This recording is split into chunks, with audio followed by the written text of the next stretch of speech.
Ravi de vous retrouver aujourd'hui sur CGP TV, la web TV à destination des conseillers en gestion de patrimoine. Conseiller en gestion de patrimoine, quelles évolutions pour votre cabinet est le sujet de notre plateau. Comme d'autres métiers, le conseil patrimonial doit probablement se transformer. Alors que le nombre de conseillers en gestion de patrimoine semble se stabiliser depuis quelques années, leur part de marché concernant l'épargne financière est proche de l'équivalent du 5e réseau bancaire en France. Néanmoins, ces professionnels sont aujourd'hui confrontés aux évolutions de l'environnement réglementaire et fiscal auxquels ils doivent s'adapter en permanence, mais aussi aux nouveaux besoins des clients, à la nécessité de la digitalisation de leur métier et aux défis également du vieillissement de la société. Nous avons réalisé auprès des conseillers en gestion de patrimoine indépendants une enquête du 1er au 9 juin 2021. 235 conseillers en gestion de patrimoine ont intégralement répondu à cette enquête. Pour en parler, nous avons le plaisir de recevoir Emmanuel Saint-Pierre. Bonjour Emmanuel. Bonjour. Vous êtes directeur du développement, banque privée et CGPI de Swiss Life. Et vous allez nous dévoiler vos remarques par rapport à quelques enseignements que vous retrouverez sur le numéro 2 de Destine-moi la gestion de patrimoine de cette enquête. On va évoquer ensemble 3-4 résultats des questions qui ont été posées au CGP. On va parler pour commencer de l'attractivité du métier de conseiller en gestion de patrimoine. On leur a posé la question de savoir si vraiment ils considéraient leur métier tout autant attractif qu'il ne l'était il y a une dizaine d'années. 62% d'entre eux le considèrent encore attractif. Un certain nombre nous disent que ça a perdu un petit peu de son attrait, trop de réglementation, mais globalement, ils sont plutôt contents de leur métier d'aujourd'hui. Alors oui, ça, c'est sûr. Ils ont de quoi d'ailleurs être contents de leur métier. Je pense que l'année Covid, elle a surtout appris une chose importante, c'est que la proximité et les relations humaines ont du sens. Donc le digital c'est bien, mais il faut l'accompagner de relations humaines, et qu'aujourd'hui, plus que jamais, ils ont été présents auprès de leurs clients, jour et nuit, 7 jours sur 7, 24/24, et l'attractivité, elle est très claire. Parce qu'aujourd'hui, elle répond également, et quand on regarde, 62% toujours attirés, il faut entendre que dedans, il y a des nouveaux acteurs qui se sont installés. Ce sont aussi des jeunes qui reviennent des réseaux bancaires, qui ont un taux horaire qui est pas le même, et on va dire une réactivité qui est pas la même. Donc ces gens se sont installés. Ceux qui diront que ça a changé, c'est pas ceux qui sont là depuis 2-3 ans, c'est ceux qui sont là depuis 20 ans et qui ont commencé ce métier, ou 30 ans, et qui ont commencé ce métier avec beaucoup moins de contraintes et beaucoup plus de liberté d'action vis-à-vis de leurs clients et de leurs partenaires. Il y a un peu plus de 20% qui disent il y a trop de contraintes, ce métier a perdu de son attrait. C'est-à-dire 1 sur 5 à peu près. Oui, mais ça m'étonne pas. On a toujours, en 20 ans, le métier, parce que quand on dit qu'il n'y en a pas plus qu'avant, c'est pas exactement la même chose. C'est qu'il ne se sont pas, il n'y en a pas eu plus, et ça s'est renouvelé. D'accord. Il y a 20 ans, les conseillers en gestion de patrimoine ne sont pas ceux qui étaient là aujourd'hui. Il y en a, mais c'est pas les mêmes dans tous les cas. Ils se sont professionnalisés, ils ont dû s'adapter à la réglementation, ils se sont adaptés plus vite que beaucoup d'acteurs de la finance. Et aujourd'hui, ceux qui sont pas mécontents, mais qui disent que c'est plus dur, c'est parce que toute leur vie, ils l'ont passé auprès de leurs clients à les conseiller sans contraintes réglementaires, et qu'aujourd'hui, on leur en demande. Et ça, c'est compliqué. C'est compliqué. Alors, l'évolution fait qu'aussi certains essayent de trouver des solutions de regroupement. Ouais. Donc, on leur a posé clairement la question de savoir effectivement s'ils faisaient le choix du regroupement pour différentes raisons. Vous le verrez dans la partie du sondage détaillé. On leur pose la question en ce qui concerne votre cabinet. Que pensez-vous du regroupement? Alors, on a 26% des CGPI qui nous disent on l'a déjà fait. Donc, un gros quart.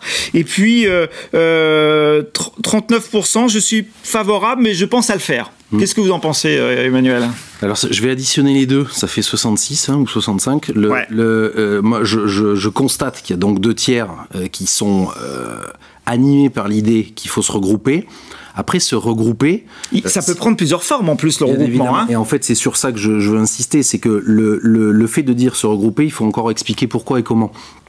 il y a des milliers de façons de se regrouper. Il y en a qui le font d'un point de vue économique, il y en a qui le font en GIE, en association. Enfin, vous pouvez créer des clubs de réflexion. Le tout, c'est de se dire que d'être individuel, seul dans son coin et de ne pas pouvoir échanger et discuter des évolutions, ça vous mettra sans doute dans les années à venir dans une position plus compliquée. Il y en a qui réussiront, il n'y a aucun doute là-dessus. Je dis juste que le regroupement, ça ne veut pas dire vendre son cabinet, ça ne veut pas dire donner son indépendance à quelqu'un d'autre, ça veut dire simplement échanger sur des bonnes pratiques de la profession, et ça peut se faire de différentes manières. Et ça, c'est se regrouper. Et oui, moi je suis assez d'accord avec cette analyse et avec leur réponse. De toute façon, je pense que la majorité a compris que pour mieux avancer et conserver le pouvoir qu'ils ont d'être en quelque sorte chez eux, c'est aussi de se nourrir des bonnes pratiques et des bonnes choses du métier, et ça c'est en échangeant. Surtout que le regroupement il peut être plus ou moins impliquant, hein. Il y a des degrés, il y a des curseurs à mettre. Se regrouper, ça ne veut pas dire vendre. Exactement. C'est une des leçons entre guillemets de cette enquête. On leur a posé aussi cette question de savoir si dans leur quotidien les conseillers de gestion patrimoine faisaient bien la différence entre le rôle d'un assureur et celui d'une plateforme. C'est clair, hein, plus de 4 CGPI sur 5 dit oui, 85% même dit oui. Là encore, Emmanuel, vous en pensez quoi ? C'est positif ? Tant mieux. C'est positif. On pouvait en douter ou pas ? En fait, on ne peut pas en douter. En fait, on peut en douter quand on lit des études dessus. On a tendance à comparer, quand on prend les différents services des compagnies d'assurance et les différents services des plateformes, on a tendance à les comparer. C'est pas le même service qui est offert dans les deux, c'est pas le même suivi.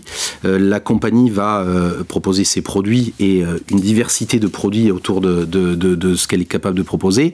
La plateforme va plutôt jouer un rôle, j'allais dire incubateur, mais c'est peut-être pas ça le mot, mais va rassembler ce qu'elle pense être les meilleurs produits du marché et pouvoir les distribuer. Est-ce que ça plaît, est-ce que ça déplaît pas, est-ce qu'il y a un rôle à chacun à jouer ? Oui, je pense qu'il y a de la place pour tout le monde. Il y a de toute façon une concentration du marché. Quand on parle de regroupement pour les partenaires, il y a aussi un regroupement pour les plateformes, les compagnies d'assurance. Il y a 20 ans, c'est pas les mêmes qu'aujourd'hui. Pareil pour les asset managers, pareil pour les plateformes. Et demain, ça évoluera sans doute. Tout ce qu'on sait, c'est que c'est un métier qu'on affectionne tous particulièrement, la distribution intermédiaire, donc les conseillers en gestion de patrimoine et les courtiers.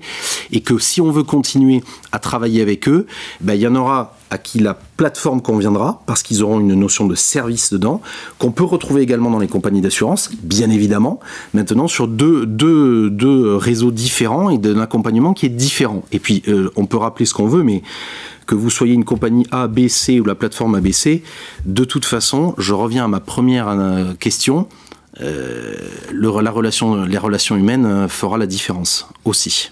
C'est une bonne... Alors, c'est pas une conclusion, hein, parce qu'on a encore quelques minutes à passer ensemble et vous trouverez tous les résultats, je le rappelle, de cette enquête dans le numéro qui va paraître de Décile-moi la gestion de patrimoine, le numéro 2. On a posé également, Emmanuel, la question du développement de leur cabinet à travers des relais de croissance en termes de positionnement d'offres pour les prochaines années. Alors, on leur a posé question entre les produits retraite, les produits prévoyance et les produits d'épargne salariale. Quel type de produit il voyait le plus pour assurer ce relais de croissance dans les prochaines années? Clairement, la retraite arrive en première position devant l'épargne salariale. Et le petit dernier, même s'il a un bon score, hein, faut pas et la prévoyance. Alors là, la conviction de l'assureur que vous êtes, Emmanuel? La conviction, elle est que de toute façon, que la retraite arrive en première réponse, c'est une évidence. On sort de 2 ans, on va dire maintenant, de PER, du lancement du PER, qui a pas ouvert les yeux, on va dire, parce que tout le monde avait conscience qu'il y avait un sujet sur la retraite. Maintenant, tous les cabinets de gestion de patrimoine ne pratiquaient pas et ne vendaient pas et ne distribuaient pas de la retraite, au sens purement retraite. Ce qui s'est passé aujourd'hui, c'est qu'on a démocratisé ce mot retraite. On avait plusieurs produits qui faisaient de la retraite, on n'en a plus qu'un. Donc un jour, on pouvait se demander si ça allait marcher. Je ne sais pas si on vendait... Il y a 10 marques de voitures, si on n'en vend plus qu'une, la question ne se pose pas, elle sera vendue s'il n'y a que celle-là. Le PER, c'est un peu ça. Il n'y a qu'un seul produit qui fait papa-maman, qui a réuni les avantages et les inconvénients sans doute de tous les autres produits, mais surtout qui répond à une demande qui était celle de démocratiser la retraite. Et de simplifier pour le client final, non ? Évidemment, elle a simplifié. Et d'ailleurs, les plus jeunes, avec les anciens produits, ne se voyaient pas du tout investir. Quand on disait, vous allez mettre de l'argent de côté pour pouvoir le toucher dans 110 ans, à la fin de votre retraite, au passage en retraite.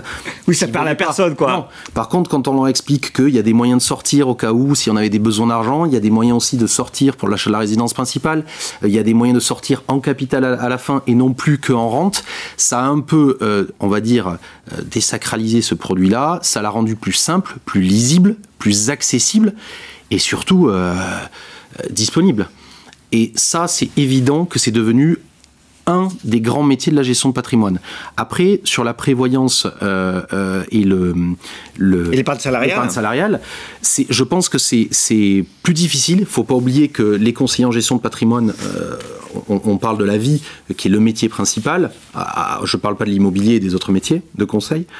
La prévoyance, et pour le coup, moi qui navigue dans ce milieu-là avec des gens dont c'est la profession toute la journée, je me rends compte que chacun des items qu'on vient de donner, c'est un métier à part entière, avec du conseil à part entière et une expertise à part entière.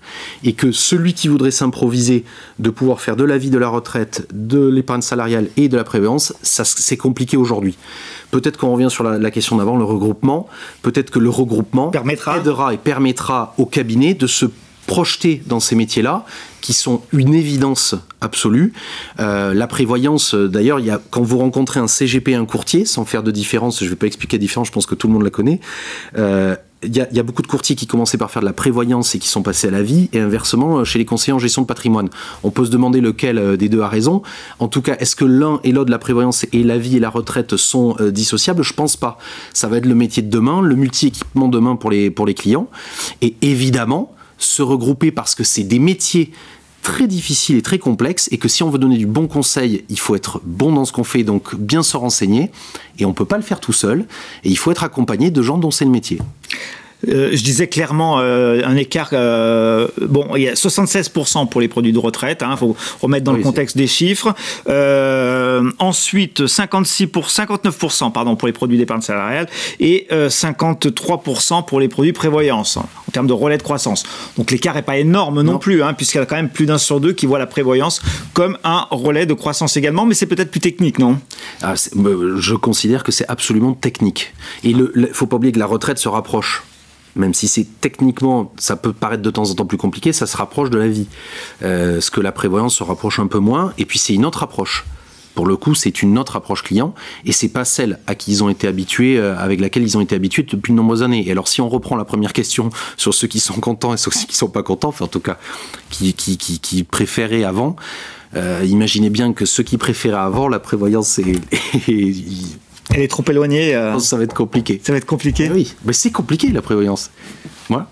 Il va falloir s'y mettre quand même peut-être, mine de rien, parce que ça fait partie des besoins. En tout cas, Emmanuel Saint-Pierre, merci à vous d'avoir commenté les résultats de cette enquête en avant-première. Résultats que vous trouverez donc dans Dessine-moi la gestion de patrimoine, le numéro 2, très bientôt distribué à tous les assureurs concernés et les CGPI. Merci de votre attention sur CGP TV. À très bientôt. Au revoir. Merci, au revoir. Au revoir.